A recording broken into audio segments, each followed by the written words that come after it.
स्वागत है दोस्तों स्टडी फॉर यूपीएससी में। हम लोग इकोनॉमी पढ़ रहे थे और इकोनॉमी में फाइनेंशियल मार्केट हम लोगों का चल रहा था। ठीक है, आज इकोनॉमी का पार्ट 29 है।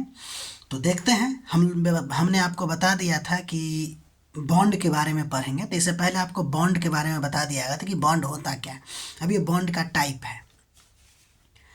ठीक है, तो देखिए पहला नंबर जो हम लोग पढ़ने जा रहे हैं बहुत ही इंपॉर्टेंट, कन्वर्टिबल बॉन्ड। ये आपको यूपीएससी 2022 के पीटी में पूछा गया था।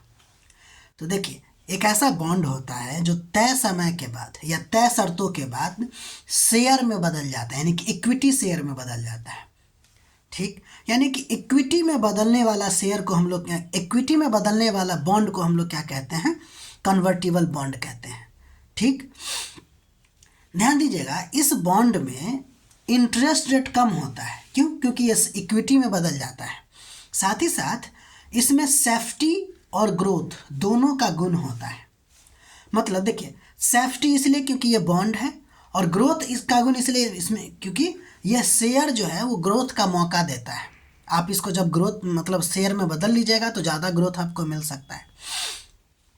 वहीं इसका दूसरा रूप भी लिखा जा सकता है इसी को, कि ये डेप्थ और इक्विटी वाला गुण का है, यानी कि हाइब्रिड इंस्ट्रूमेंट होता है। ये कहने का मतलब डेप्थ यानी कि बॉन्ड और इक्विटी जो कि इक्विटी शेयर है, ये आपको हाइब्रिड इंस्ट्रूमेंट के अंतर्गत आएगा। ये सब इसकी विशेषता के बता रहे हैं आपको। ठीक है, ये जो कन्वर्टिबल बॉन्ड है वो प्राइमरी मार्केट में इशू होते हैं। ठीक है, अगला नंबर बात ध्यान दीजिएगा कन्वर्टिबल बॉन्ड के बारे में कि महंगाई के समय में इस पर क्या इफेक्ट पड़ेगा। तो देखिए, महंगाई के समय में जो फिक्स हिस्सा वाला पार्ट है, यानी कि बॉन्ड जो कि आपको फिक्स ब्याज वाला हिस्सा है, वो अपना रियल कीमत खो देता है। यानी कि देखिए, अगर ये बॉन्ड रहेगा और इन्फ्लेशन होगा तो क्या होगा? उसकी रियल वैल्यू कम हो जाएगी। लेकिन जो शेयर वाला पार्ट है ना, वो क्या होता है? उसकी वैल्यू बढ़ सकती है। इसलिए कहा जाता है कि ये जो कन्वर्टिबल बॉन्ड है ना, वो आपको मुद्रास्फीति के समय में अधिक सुरक्षा की संभावना देता है। ठीक है ना, क्योंकि ये आपको बॉन्ड न रह के किस में बदल चुका होता है? शेयर में। आप इसको चाहे तो बदल सकते हैं। ठीक है, ये बहुत ही वीवीआई पॉइंट है। तो उम्मीद है कन्वर्टिबल बॉन्ड समझ गए होंगे। एक लाइन में अगर आपको कन्वर्टिबल बॉन्ड समझना हो तो मतलब कि इक्विटी में बदलने वाला बॉन्ड कन्वर्टिबल बॉन्ड होगा। ठीक, अब अगला नंबर हम लोग पढ़ने जा रहे हैं जिसका नाम है जीरो कूपन बॉन्ड। देखिए, जीरो कूपन बॉन्ड का मतलब यह है कि जिसपे जीरो कूपन मिलता हो, यानी कि जीरो ब्याज मिलता हो।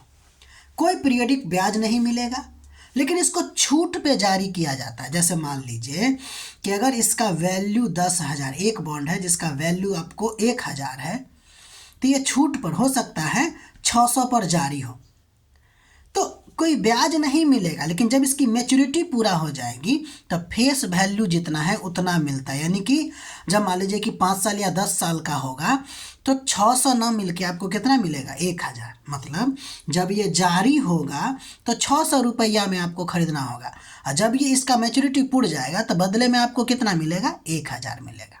ठीक है, पूरा फेस वैल्यू मिलता है। इस बात को ध्यान दीजिएगा। इसी को कहते हैं जीरो कूपन बॉन्ड। सेम बात, इसमें इंटरेस्ट नहीं होता और फिक्स रिटर्न होता है, क्योंकि आपको पहले से ही पता है हमको 400 मिलेगा। ठीक है, अगला नंबर हम लोग पढ़ने जा रहे हैं जिसका नाम है जंक बॉन्ड या हाई यील्डिंग बॉन्ड भी कहते हैं। सिंपल बात है, जंक बॉन्ड मतलब क्या है कि इसमें डिफॉल्ट का खतरा रहता है, और चूंकि डिफॉल्ट का खतरा रहता है इसलिए इसमें ज़्यादा ब्याज देता है। सिंपल बात समझिए, जंक बॉन्ड वो बॉन्ड होगा जो हाई रिक्सी होगा और ज़्यादा ब्याज देगा, क्योंकि रिक्सी ज़्यादा होगा तो ब्याज ज़्यादा देगा ना। नॉर्मल बॉन्ड आपको 6 से 7% देगा, ये आपको 11 से 12, 13 से 14 भी दे सकता है परसेंट।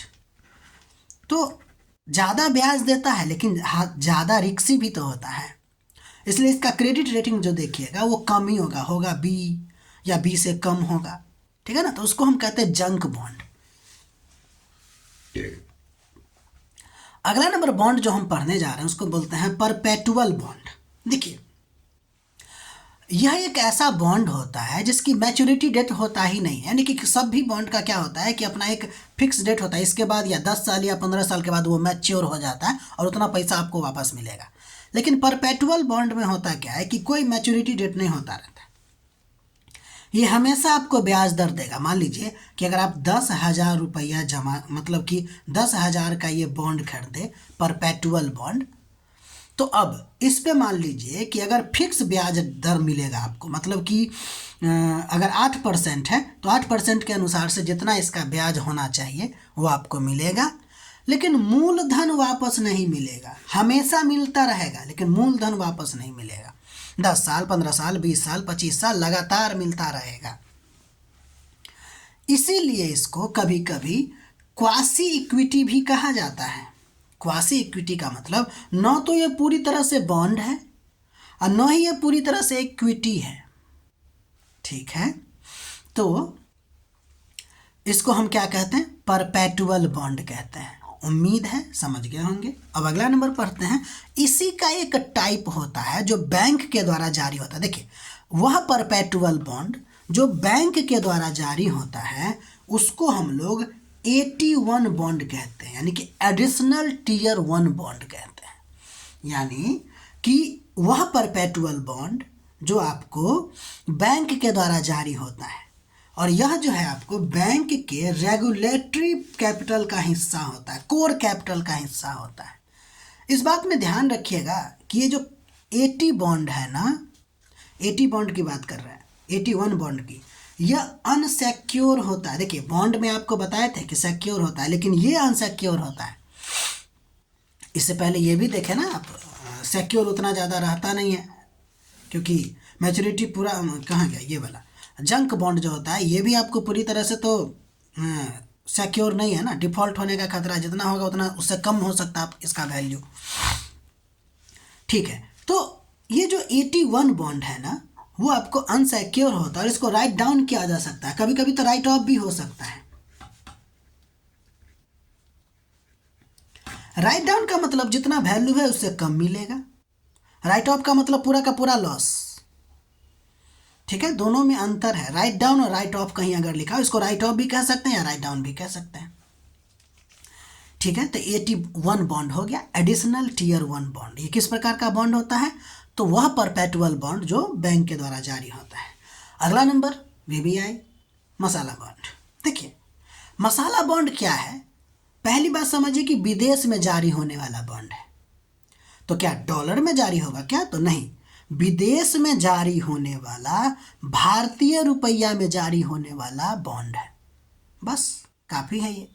मतलब कि ऐसा बॉन्ड जो भारतीय कंपनी भारत में जारी करती है क्या? तो नहीं, कहाँ जारी करती है?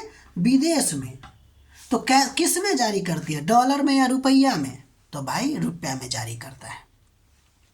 मतलब कि प्रिंसिपल और इसका इंटरेस्ट दोनों आपको NRI में INR में होंगे। ये INR जो है ना, INR ये अपने भारतीय रुपया का नाम है, इसको सीधे में हम लोग रुपया बोल देते हैं, ठीक है। तो INR जो है अपने रुपया का नाम है, जैसे डॉलर अमेरिकी डॉलर, उसी तरह ये जो है अपना क्या है, रुपया का नाम है INR, ठीक है। देखिए, अब ध्यान दीजिए, चूंकि इस मसाला बॉन्ड में फॉरेन इन्वेस्टर आपको पैसा डालते हैं, वो भी भारतीय करेंसी में इन्वेस्ट करते हैं।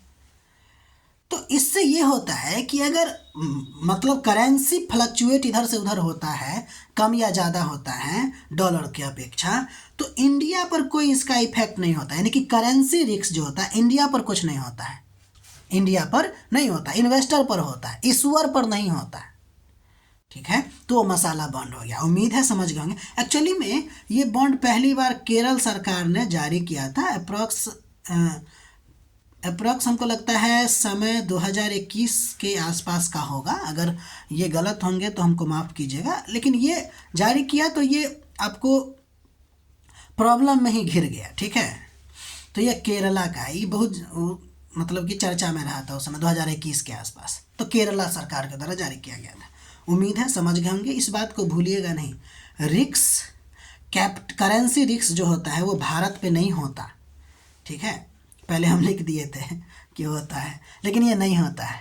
ठीक है, अगला नंबर देखते हैं, ग्रीन बॉन्ड।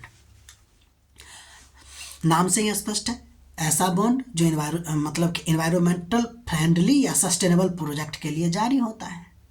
तो आप जानते हैं सस्टेनेबल प्रोजेक्ट या इन्वायरमेंटल प्रोजेक्ट कौन कौन होगा, उसके लिए पैसा जुटाना है तो वो बॉन्ड जो जारी होगा उसको ग्रीन बॉन्ड कहेंगे।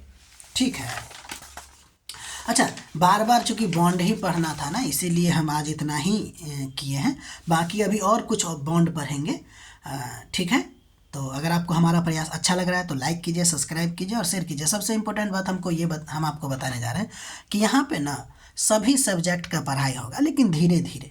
ठीक है, अगर आप हमारे साथ जुड़े रहते हैं तो अगले समझिए कि 1 साल से 1.5 साल में आपको पूरा का पूरा एकदम स्टूडेंट फ्रेंडली लैंग्वेज में आपके पास नोट अवेलेबल होगा, आप हर चीज़ जानते होंगे, और धीरे धीरे ना राइटिंग प्रैक्टिस की तरफ भी हम लोग मूव करेंगे। लेकिन पहले कुछ पढ़ तो ले, कुछ आएगा तब तो आप लिखिएगा।